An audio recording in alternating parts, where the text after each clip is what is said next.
Assalamualaikum. I am Muhammad Izin Zamri. Today I will give the lecture about nutricosmetics for PhD 3. Okay, we will proceed. This is the learning outcome for nutricosmetics lecture. First is the introduction. There is a definition of nutricosmetics, market of nutricosmetics, nutricosmetic supplements, and nutricosmetics food and beverages. And then we go to the nutricosmetic segment by ingredients, which is consist of lipid, peptides, polysaccharide, minerals, vitamins, secondary metabolites, and plant extract. And then go to the other segment of the nutricosmetic, which is by application. The application is from the skin care, hair care, and nail care. And then lastly, we go to nutricosmetic regulation. First of all, we look for the definition of nutricosmetics. Nutricosmetics is defined as an ingestible natural health product that enhance the function and appearance of human skin, hair, and nails. The word nutricosmetic is derived from two words, which is nutraceutical and cosmeceutical, uh, which reflects the goal of this product, which is to provide beauty and health benefits to the skin via nutritional products consumed on a regular basis. Okay, generally, the anti-aging and skincare nutricosmetics are produced as a solid dosage form, which tablet, capsule, whereas the ones that concern with skincare and body health are proposed in liquid form. That is just a general, not a must followed rule. That's just a general one.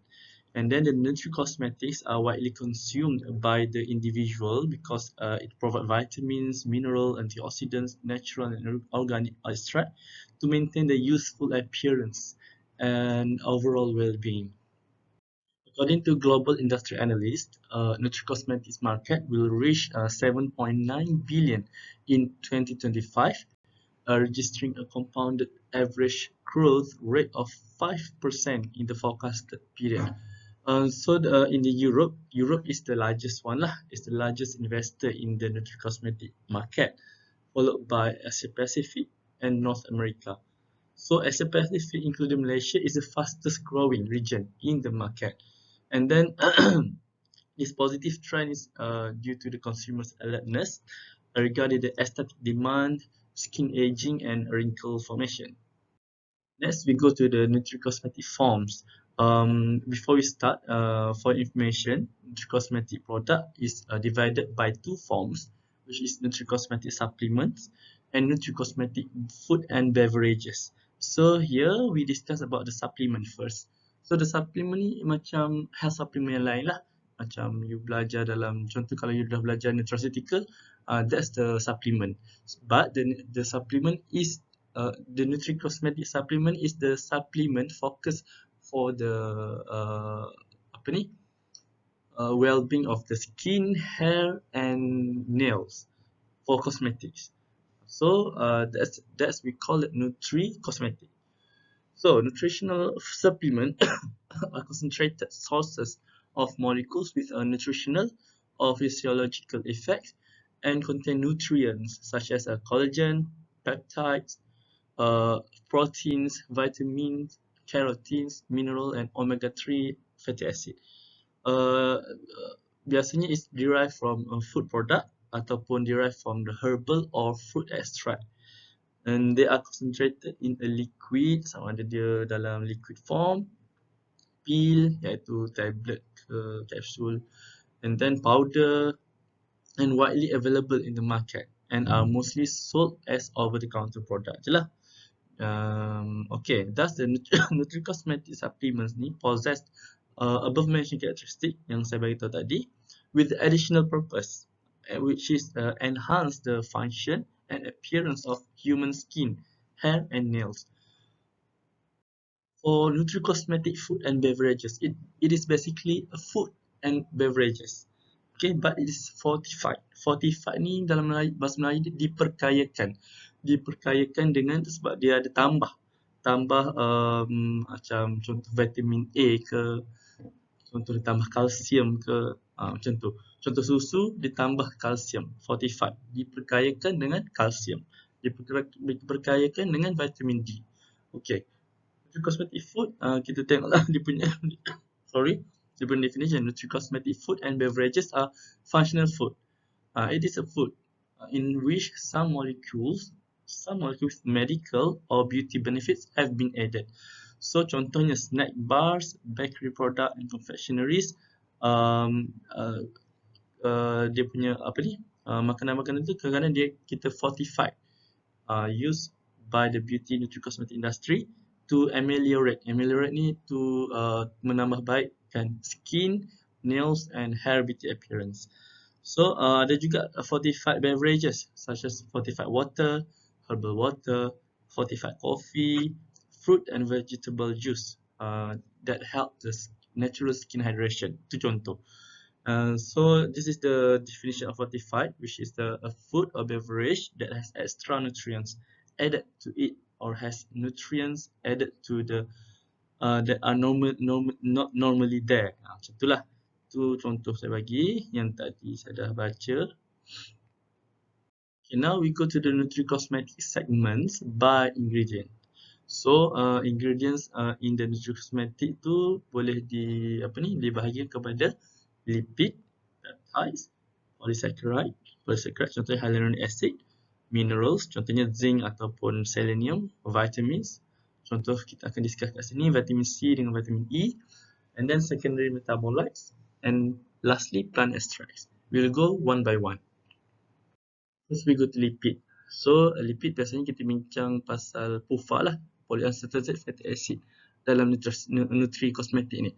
So contoh PUFA saya bagi kat sini 4, ada banyak lagi. So 4-nya is DHA, EPA, linolenic acid and linoleic acid. So PUFA are used to ameliorate photoaging by suppression of UV-induced keratinocyte damage. So macam mana dia buat macam ni? Macam mana dia suppress the keratinocyte damage? By decreasing the production of pro-inflammatory eicosanoid through the direct competition with arachidonic acid metabolism. So bila metabolism of arachidonic ni disrupted, so the regulation of COX-2 and FKB, APK and ERK pathway pun disrupted. So it will suppress the UV-induced keratinocyte damage and correct the photoaging. And then for cancer, it has been studied that PUFA are found to inhibit initiation phase and promotion phase of cutaneous carcinogenesis. And ada juga study yang dia buat combination treatment anti-cancer drug between anti-cancer drug and dietary PUFA. So it is found that it may be advantageous in achieving synergistic inhibition on carcinogenesis, but they have to have a further study lah about this. And then for the dermatitis, dermatitis ni kulit kering, gatal-gatal. Dermatitis ni ada banyak type. So you can study about dermatitis. So omega-3 PUFA ni had been proven to decrease the cutaneous eosinophil and mast cell yang penyebab kepada dermatitis. So ada study yang dia study pasal fish oil. So fatty acid in fish oil biasanya PUFA lah. It is shown to increase cutaneous hydration, and gamma linolenic acid ni reduce DEWL. So gamma linolenic acid ni is a part of the PUFA, right? So bila dia reduce transepidermal water loss, DEWL, dia akan increase the skin hydration and correct the dermatitis. For wound healing, PUFA can be had been proven to increase the wound healing rate by increasing the inflammatory response at wound areas. Because you can tahu dulu wound healing mechanism ni is initiated and amplified by pro-inflammatory cytokine. So bila PUFA dia increasekan pro-inflammatory response dekat wound area, dia akan accelerate the wound healing. So ada study yang mengatakan linolenic acid and linoleic acid are found to fasten atau cepatkan wound closure. Okay. For the melanogenesis, bila DHA ni dia disrupt the melanogenesis punya proses, contoh kat sini dia increase the degradation of tyrosinase enzyme. So what is tyrosinase enzyme? Tyrosinase enzyme ni is enzyme yang diperlukan dalam proses melanogenesis. So bila dia disrupt, bila tyrosinase ni makin sikit sebab increase the degradation, so melanogenesis pun makin sikit. Bila melanogenesis ni disrupted, melanin production pun disrupted. So dia decreasekan melanin. So dia boleh digunakan untuk whitening agent, lightening agent ataupun hyperpigmentation. Okay. Linoleic acid and linolenic acid ni ada study reported to elicit anti-tyrosinase activity leading to decrease in melanin production. So yang tadi DHA tadi dia increase degradation of tyrosinase. Untuk linolenic acid and linoleic acid ni dia anti-tyrosinase activity, meaning that dia inhibit the tyrosinase punya enzyme daripada bind to its site of action. So bila dia inhibit, melanogenesis pun disrupted. Okay, this is just contoh produk yang ada di pasaran yang ada polyunsaturated fatty acid. This is just to show you the chemical structure of the 4 example of PUFA. Now we go to the peptides, which is a collagen peptide. So collagen is a structural proteins of connective tissue. Connective tissue ni contohnya skin, cartilage, tendon, bones. So there are at least 16 types of collagen, and there are only 4 main types, which are type 1, 2, 3, and 4. As we age, our body produce less and lower quality collagen, which lead to the appearance of aging sign. Contoh the aging sign dia is the skin becomes less firm and less supple. So the collagen supplements are used to maintain the skin, hair, nails, and body tissue healthy. And oral collagen peptide supplementation had been studied to significantly increase the skin hydration and the fragmentation of the dermal collagen network, inducing the collagen and glycosaminoglycan production. So these are the contoh the collagen supplement in the market. This is in the form of the tablet, this is in the form of the powder, and this is in the form of liquid for drink. Next we go to the polysaccharides ingredient in nutricosmetic. We focus on the hyaluronic acid. So HA is a polysaccharide composed of D-glucuronic acid and N-acetyl D-glucosamine. You can view the chemical structure here. This is hyaluronic acid.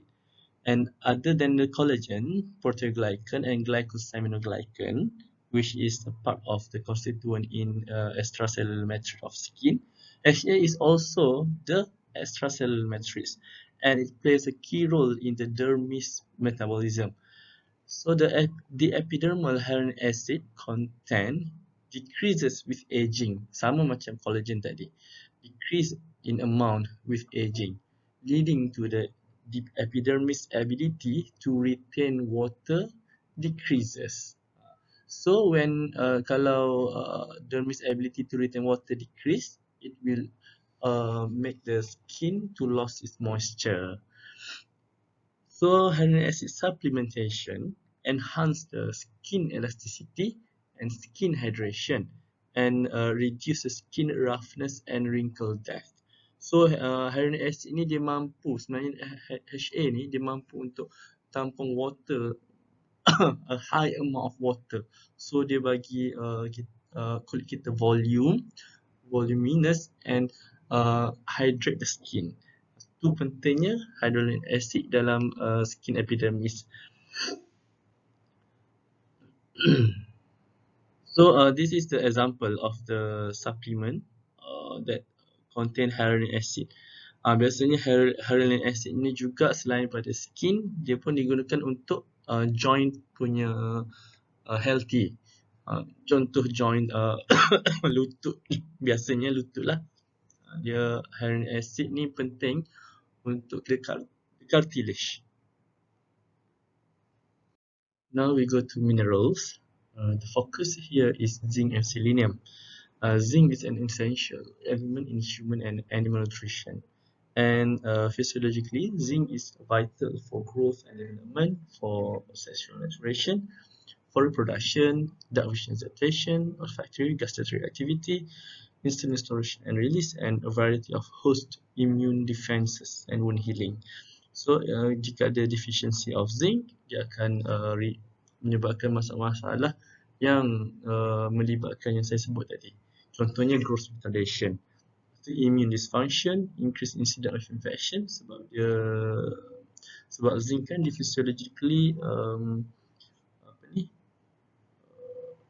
vital for immune defense. So bila deficiency of zinc, it will increase the incidence of infection, and then it will cause a hypogonadism, oligospermia, anorexia, diarrhea, weight loss, delayed wound healing, neural tube defect or fetus, increased risk for abortion, alopecia, mentality and skin changes.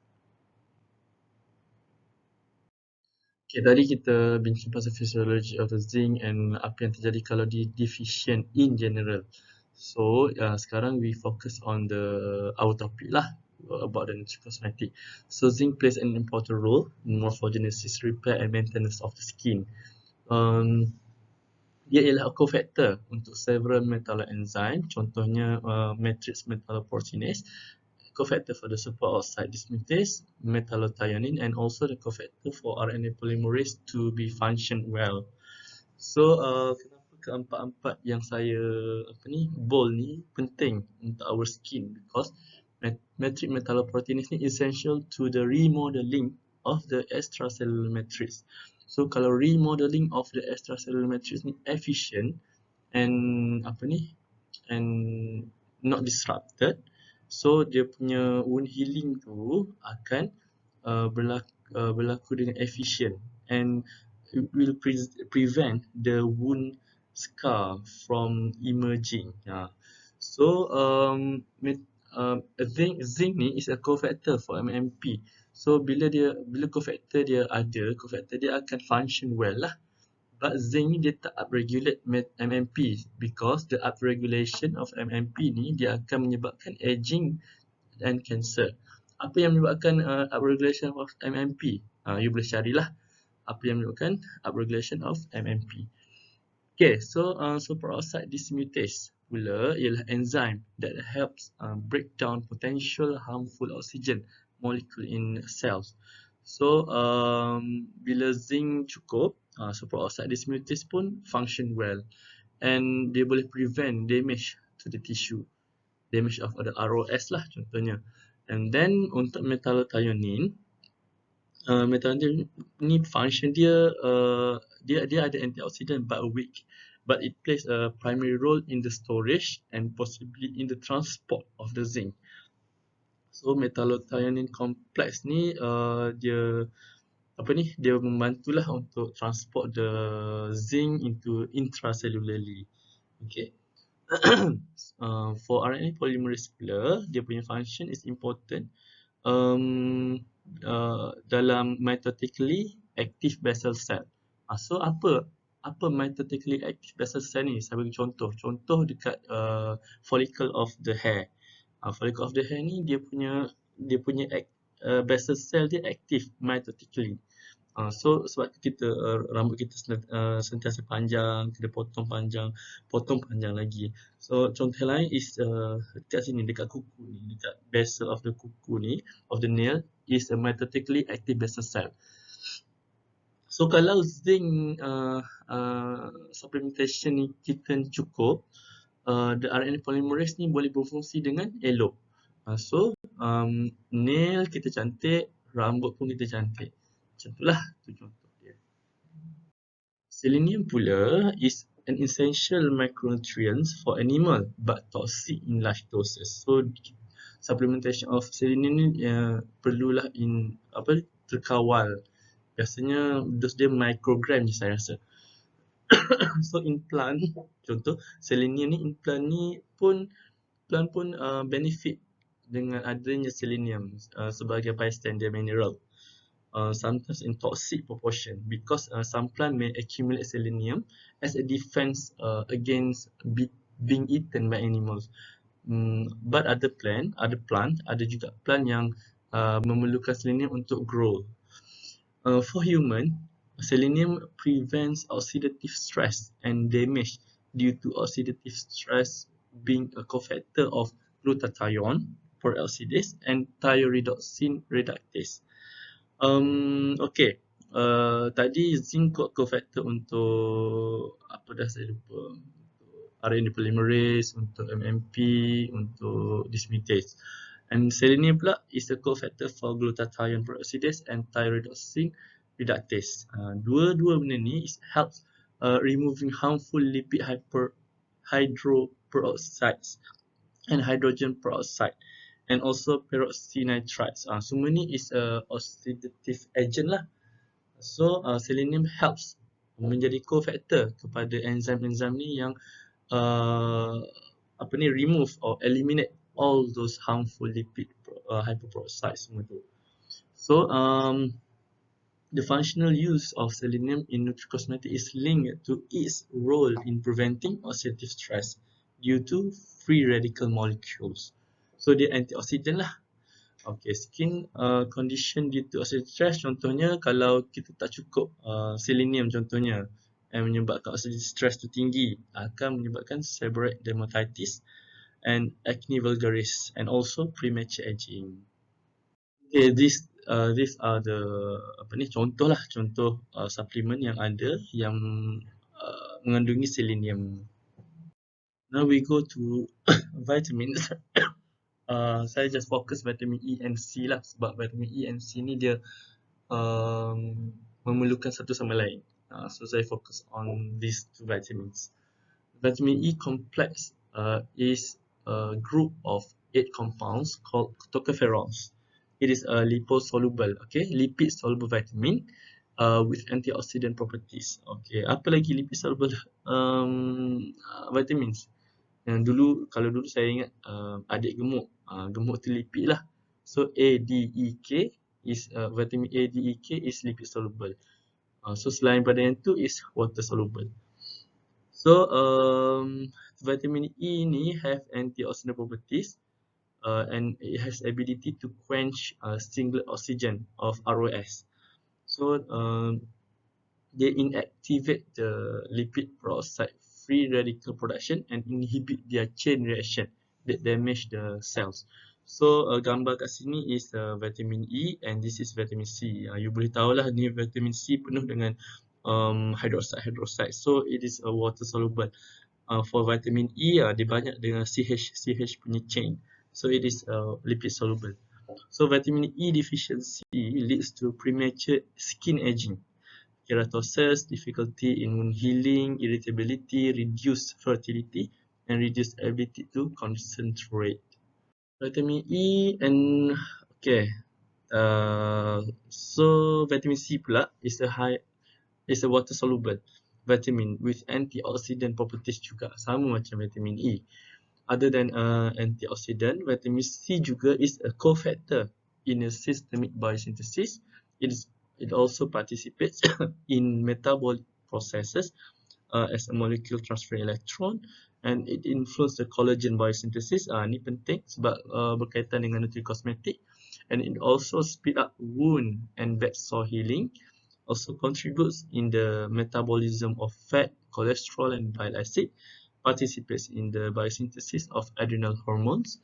Facilitates the absorption of non-heme iron, and participate in the erythropoiesis, and has immunostimulating and bacteriostatic properties. So pentingnya vitamin C ya. Like I said just now, vitamin C and vitamin E act synergistically. How? So when UV activated molecules oxidize a cellular components, a chain reaction of lipid peroxidation in membrane rich in polyunsaturated fatty acid is induced. In this process, the antioxidant tocopherol, vitamin E, is oxidized to the tocopheroxyl radical, and it is regenerated by ascorbic acid to tocopherol balik. So ascorbic acid ni dia vitamin C, dia apa ni, dia regenerate balik vitamin E lepas daripada vitamin E tadi neutralize the ROS. So pentingnya ya. Selain vitamin C, dia ada juga komponen lain, contoh coenzyme Q10. Coenzyme Q10 pun dia help untuk regenerate vitamin E tadi, so that dia boleh function sebagai antioksidan balik. The oral combination treatments of vitamin C and E, partly with other photoprotective compounds, did increase in the study. Did increase the photoprotective effect and dramatically compared with monotherapies. Ini dalam study lah. The experts recommend that this synergistic interplay of several antioxidants should be taken into consideration in future research on cutaneous photoprotection. Okay, ni contoh vitamin C, vitamin E and the combination. Macam Flavored Effervescent Glow ni, dia combine vitamin C, vitamin E and glutathione. And Dians ni pun combine vitamin C and vitamin E because it has synergistic effect. Next, we go to the secondary metabolites, which is carotenoids. There are the tetraterpenoid natural pigments present in the fruit and vegetable, as well ada juga in algae and bacteria that protect against excessive light for the plant and the bacteria tadi. And then a common dietary carotenoid is example is beta carotene, cryptoxanthin, lutein, zeaxanthin, and lycopene. Carotenoids are used in nutricosmetic for skin photoprotection against UV radiation. Sama macam vitamin E tadi, dia ada function photoprotection juga. So the combined oral and topical application dalam study of the carotenoid lutein and zeaxanthin showed more pronounced cutaneous hydration compared with isolated treatments. Ada juga study about the pre-supplementation with a moderate dose of beta-carotene before and during sun exposure. It showed that beta-carotene protects the skin against sunburn by sunlight lah. Okay, selain carotenoid tadi, kita ada juga astaxanthin. Astaxanthin ni is a form of carotenoid, we call as a xanthophyll carotenoid. Supplements based on astaxanthin ni improve the skin fine line or wrinkle. Macam mana dia improve fine line and wrinkle? Because the astaxanthin they stimulate collagen type 1 and basic fibroblast growth factor. And selain daripada fine line tadi, dia juga improve the age spot size, the skin texture, skin texture pun sebab collagen tadi, and moisture content of the corneocyte layer and skin elasticity. Okay, selain daripada stimulate collagen type 1 and basic fibroblast tadi, dia juga boleh decrease the DNA damage, they decrease the inflammation and oxidative stress. So astaxanthin ni also antioxidant lah. And selain daripada tu, dia enhance the immune response by increasing the natural killer cells, T cells, B cells and interleukin 6 levels. And then next ingredient is coenzyme Q10, which is all under secondary metabolite juga. So CoQ10 ni is a vitamin-like nutrients and lipid soluble compound. It has 3 redox states, which is ubiquinone, semiquinone and ubiquinol. So coenzyme Q10 ni dia ada antioxidant properties sama macam astaxanthin and carotenoid tadi. And on human skin, it prevents photoaging. So dia ada, bila ada antioxidant, dia pun ada photoprotection. So it can prevent photoaging, detrimental effect, reduce the wrinkles, and increase skin smoothness. Okay, this figure is just to show you the chemical structure of the lutein, zeaxanthin, astaxanthin, and coenzyme Q10.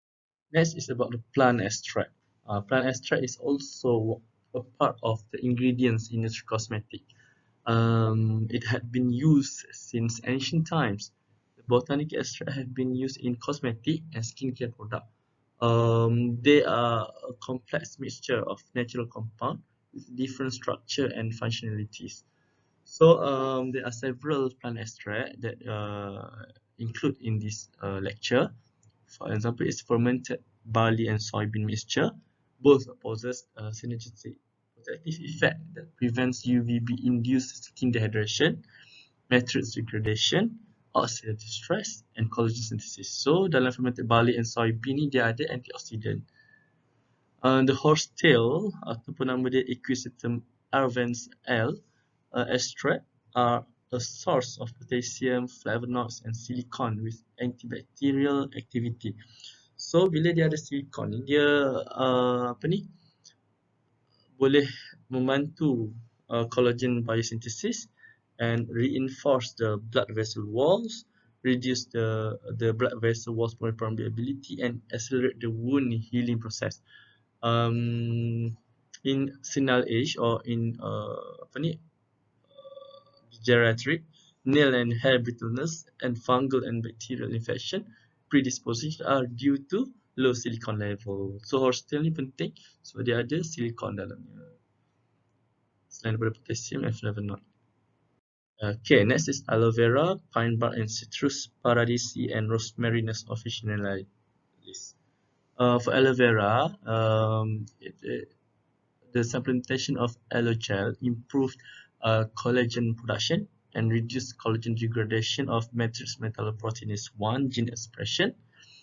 Okay, enhancing the wrinkles, elasticity in photo-aged human skin with no dose response relationship. So kalau makin banyak you makan aloe vera, tak semestinya makin improve the collagen production. Okay.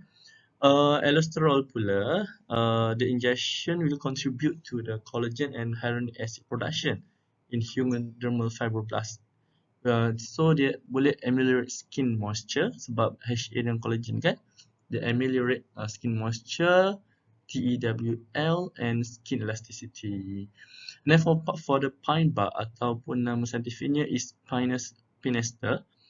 The extract supplementation contain mainly flavonoid. Flavonoid ni penting and phenolic acid. Both are powerful antioxidant and are able to have photoprotective effect and to increase the hydration and elasticity of the skin. The biological effects of the pine bark extract are related to the increase of the hyaluronic acid synthase. So bila ada hyaluronic acid synthase increase, so hyaluronic acid pun increase. Their juga biological effect is to the RNA expression and to gene expression involved in collagen de novo synthesis. So Pinus bark ni penting untuk collagen. And then untuk citrus paradisi and rosmarinus officinalis. So citrus extract from both plant ni dua tadilah, and is rich in phenolic compounds and diterpenes, which are component of oral supplement with anti-inflammatory, photoprotective and anti-aging effect. So dia juga ialah powerful antioxidant and also have the anti-inflammatory. The product consumption decrease the depth of the wrinkle and increase the elasticity of the skin. For red orange complex, it is used to reduce UV-induced skin erythema and to ameliorate skin appearance and pigmentation.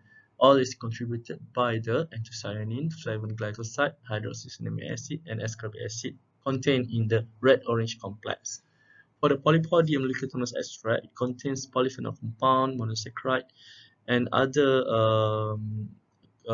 compound which is contributes to the biological effects such as the decreases the UV-induced inflammatory response and UV-mediated oxidative DNA mutation. So the all of them are very powerful antioxidant. Sebab tu dia boleh decrease the UV-induced apa-apa UV-induced ataupun UV-mediated oxidative reaction. So oral intake will accelerate the removal of the UV-induced photoproducts such as the ROS and has significant implications in the prevention of skin cancer. Now we proceed with the nutricosmetic segment by application, which is skincare, hair care, and nail care.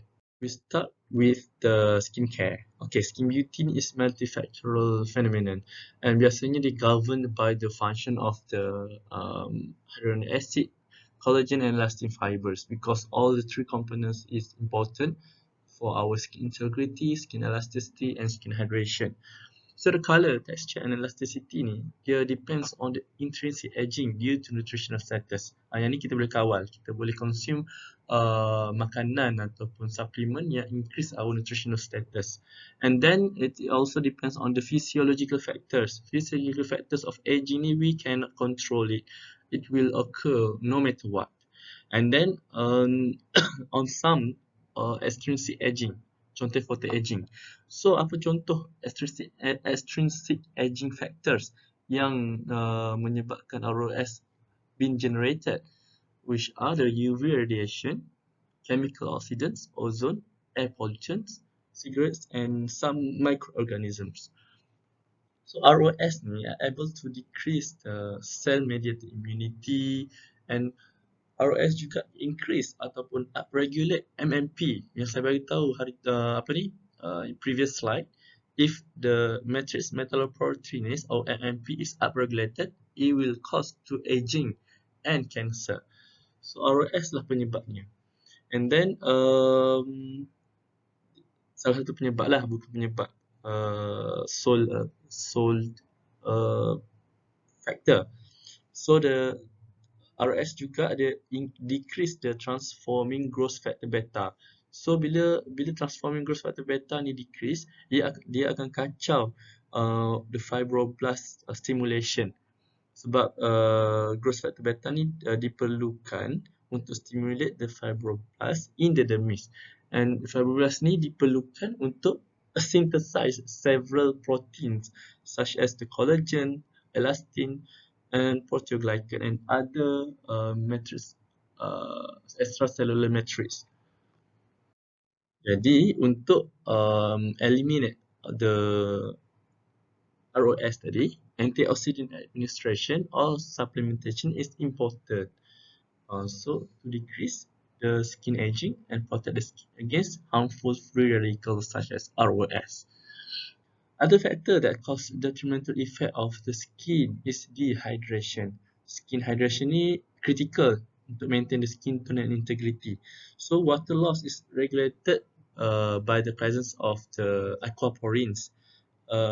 It is a family of small integral membrane protein that facilitates water transport along a better osmotic gradient, mengikuti osmotic gradient within the corneocytes and intercellular lipid in stratum corneum. Contoh nutricosmetic yang useful untuk skin hydration is antioxidant, because antioxidant kan dia macam kawal semua skin integrity kan. Kalau macam tak ada antioxidant, ROS akan kacau collagen, so dia akan kacau other extracellular matrix. So bila the extracellular matrix degraded, so the skin integrity is lost and water is also lost. So antioxidant ni sangat penting. Contohnya vitamin E, primrose oil, carotenoid, coenzyme Q10, ataupun yang kita bincang sebelum ni. As a damage defender, they act as the damage defender to the skin, which maintains skin integrity and hydration. Other than that, linoleic acid ataupun linolenic acid, EPA dan DHA is useful because they are also the constituent of ceramide sphingolipids present in the stratum corneum.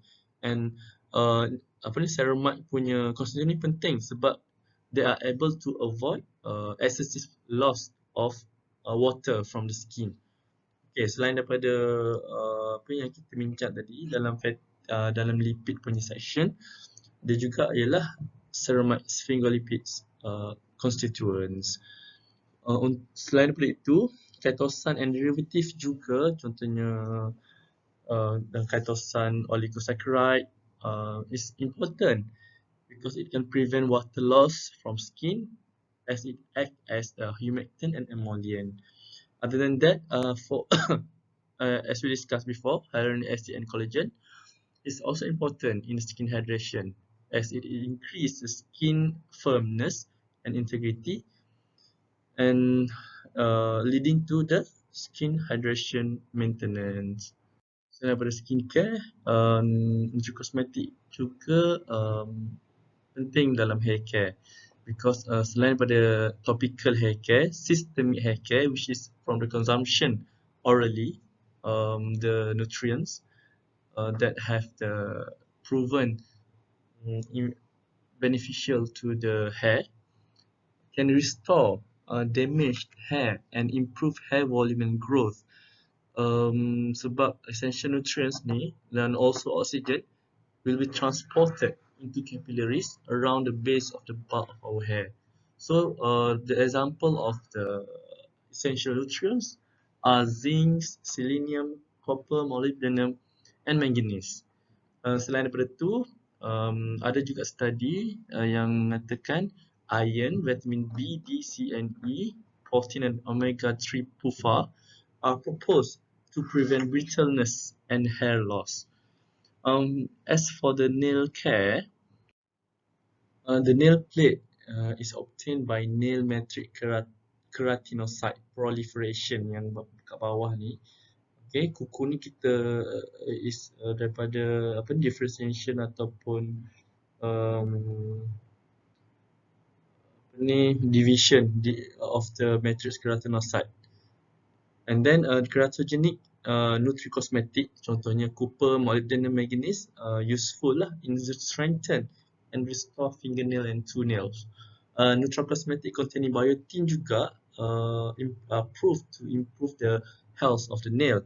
Selain daripada itu, supplement yang contain zinc, selenium, vitamin C, cysteine, folic acid are proposed to ameliorate nail growth. Kenapa ada sini zinc, selenium? Dekat hair care pun ada zinc and selenium. As I said in previous slide, zinc and selenium ni penting. Yang terutamanya zinc, dia ialah cofactor untuk RNA polymerase, right? RNA polymerase ni diperlukan dalam mitotically active vessel cell seperti kuku, seperti nail matrix keratinocyte and seperti dalam hair follicle. So zinc ni penting dan selenium juga penting untuk hair care and nail care.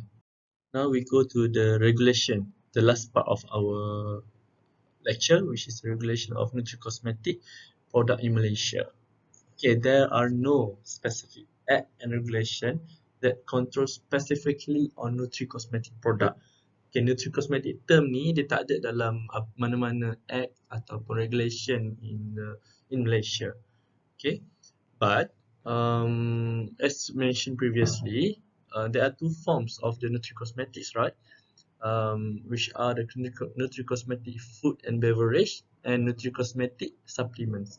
So both food and beverage and supplements ni dikawal oleh dua regulatory body, different regulatory body but also under KKM, which are National Pharmaceutical Regulatory Agency and Food Safety and Quality Division. Okay, nak tentukan yang mana satu bawah MPRA dan yang mana satu bawah FSQD ni is the depends on the form of the nutricosmetic. Kalau food and beverage is under FSQD, and kalau bawah supplements, health supplement, it is under NPRA. Okay, this is just to show you the difference between the regulatory power and control between NPRA and FSQD. So NPRA is stricter than FSQD lah, because the manufacturer of the product under NPRA need to adhere to the registration procedures that also need to comply with the GMP. So the safety and the quality of the product under the category of drug yang under the power of the NPRA ni have a strict registration procedure and have a strict supervision and enforcement. Compared to FSQD, it is only the it is a self-regulatory. Self-regulatory ni maknanya okay, I give you the Food Act, I give you the food regulation, but it is your responsibility to follow. The FSQD will not have the what re- not require procedure to register your food product ke, no strict procedure. The FSQD ni just pergi randomly, you nak pergi randomly to inspect the kilang makanan tu. Dia pergi random je, dia tak ada lah macam ditentukan. Kalau you nak market this food product, you have to register. You have to have a GMP facility. Dia tak ada macam tu. So tu lah dipanggil self-regulatory. Okay, kalau Nutri Cosmetic produk tu memang dah jelas dia ialah food and beverage, so you just need to follow FSQD punya requirement, and dah jelas dia ialah health supplement, so you have to follow NPRA. Ada juga produk yang kita namakan as the food drug interface. Okay, food FDI ni ataupun food drug interface ni ialah produk yang kadang-kadang kita confuse nak register bawah drug ke ataupun nak follow FSQD. So FDI ni, classification of FDI, sama ada dia under drug or food ni, you boleh tengok dekat sini, dekat bahagian ni. Ni FDI yang perlu diklasify bawah drug, which is the product containing ingredients from negative list for FDI. Nanti negative list saya akan bagi tunjuk lepas ni. And the product not containing ingredients from negative list for FDI, dia tak ada negative list tapi dia ada medicinal and or health claim. And then product yang intended to be used or capable or purported to or claim to be capable for a medicinal purpose. Contohnya product used for the health benefit of eye, body weight control, gastrointestine and brain. Semua produk-produk ni dia kena register bawah NPRA. And untuk selain pada produk-produk yang FDI yang mention dalam ni, ialah product not containing ingredients from negative list for FDI without medicinal health claim, bolehlah tak register bawah drug. Boleh kita consider sebagai food. Okay, ni just a classification flow chart lah of FDI, sama ada dia under food or drug. Sama je macam yang tadi, cuma ni lebih faham lagi kalau dibaca. Ini yang saya nak tunjuk tadi, list negative list for FDI. Okay, you boleh baca lah. Kalau produk you ada ingredient, salah satu ingredient ataupun combination of ingredient in 61 ingredient ni, you automatic kena daftar bawah NPRA. Okay, these are the references that I refer to for this lecture. And thank you for listening to this lecture. I hope you understand, and if otherwise, you can contact me directly. Maybe through my email, izzuddinzamri@uitm.edu.my. Okay, thank you.